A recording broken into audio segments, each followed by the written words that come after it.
Hey guys, and what is up? It's your boy Tise here. In my last video, I reviewed a game called Klonoa, To Phantomile. So in today's video, I'll be reviewing its sequel, Klonoa 2, Lunatea's Veil. Also, before I start this review, I'd recommend watching my previous Klonoa review first for the sake of context in case you haven't watched it already.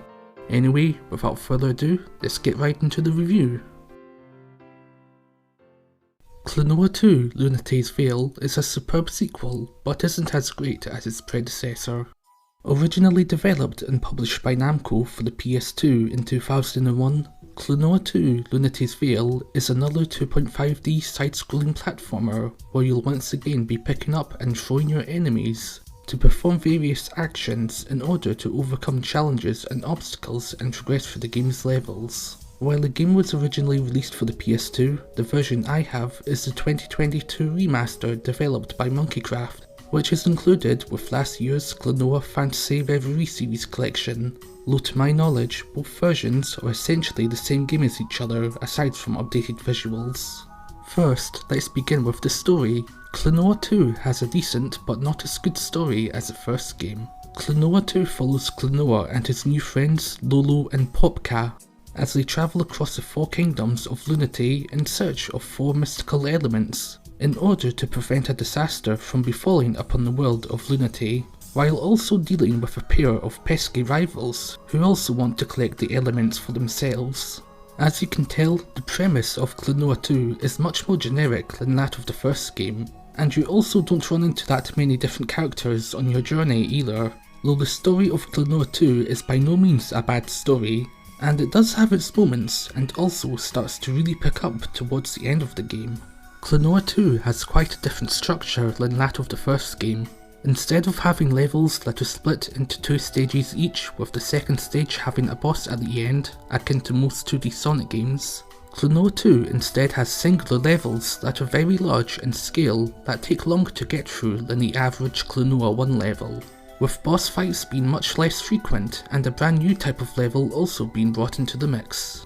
In Klonoa 2's main levels, you'll once again be making your way from point A to point B, while also using Klonoa's ability to pick up and throw his enemies, in order to overcome the challenges and obstacles that each level presents. You'll once again be using your enemies to double jump over large gaps and reach higher areas, and also using them as projectiles to defeat other enemies, as well as activate faraway switches to open up paths and solve puzzles, which are much more prominent this time around.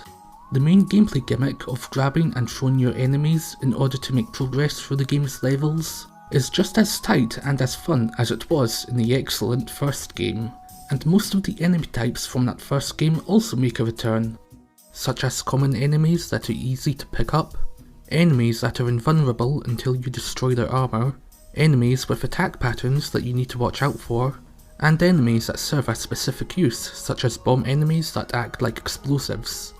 Though Klonoa 2 does introduce a few new enemies which have special abilities for you to take advantage of.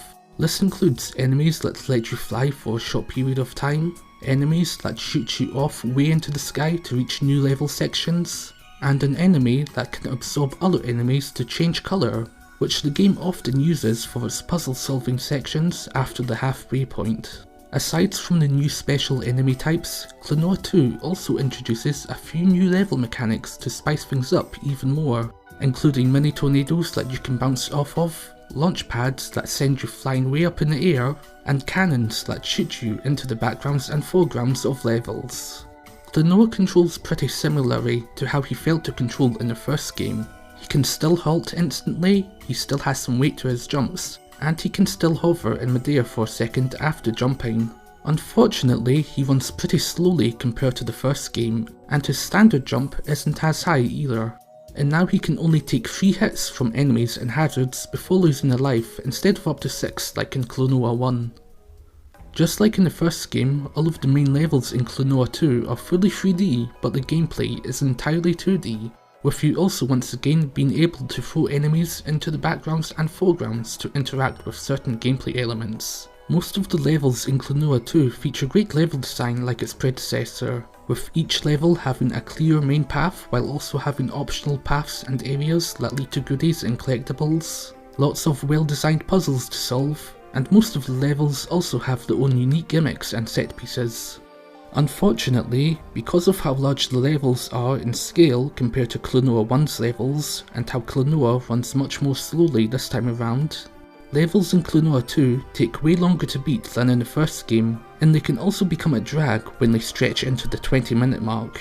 And you're also forced to play through some slightly harder variants of older levels after you make it past the halfway point in the game.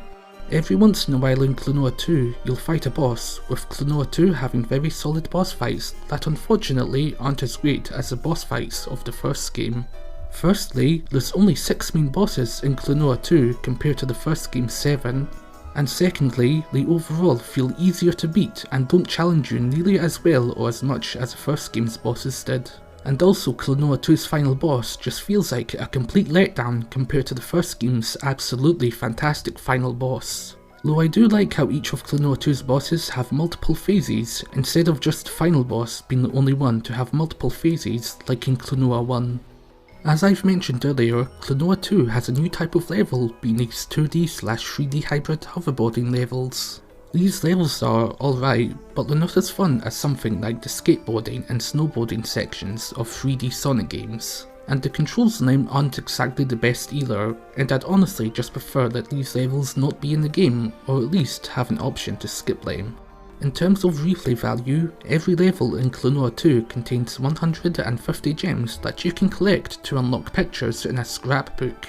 And each level also contains 6 hidden stars which act just like the hidden musical instruments in the first game, with you unlocking 2 extra challenge levels if you collect them all. And there's also a time attack mode which lets you replay the game's boss fights and see how quickly you can beat them. In terms of presentation, the remaster of Klonoa 2 overall doesn't look as good as the remaster of Klonoa 1. And in terms of audio, the game's soundtrack is pretty good, though it doesn't quite compare to the stellar soundtrack of the first game. Though the fictional language that characters speak in during cutscenes returns from the first game, and thankfully the audio quality of the dialogue is much better. In conclusion, Klonoa 2 Lunatea's Veil is a great game and a superb sequel. While it isn't a near flawless masterpiece like Klonoa 1 was, with it having a not as good story, levels that drag on a bit too long, and not as good boss fights, the gameplay is still really fun and most of the levels have great level design, and the game introduces plenty of new mechanics to spice things up. If you enjoyed the first Klonoa game, then I'd highly recommend checking out its sequel. So yeah, that was my review of Klonoa 2 Lunatea's Veil. An excellent sequel that isn't quite as good as its predecessor. Anyway guys, thank you for watching my video, I really appreciate it. And if you enjoyed this video, then I'm glad you enjoyed watching it too. Anyway, I'll see you later in the next video. Peace out guys.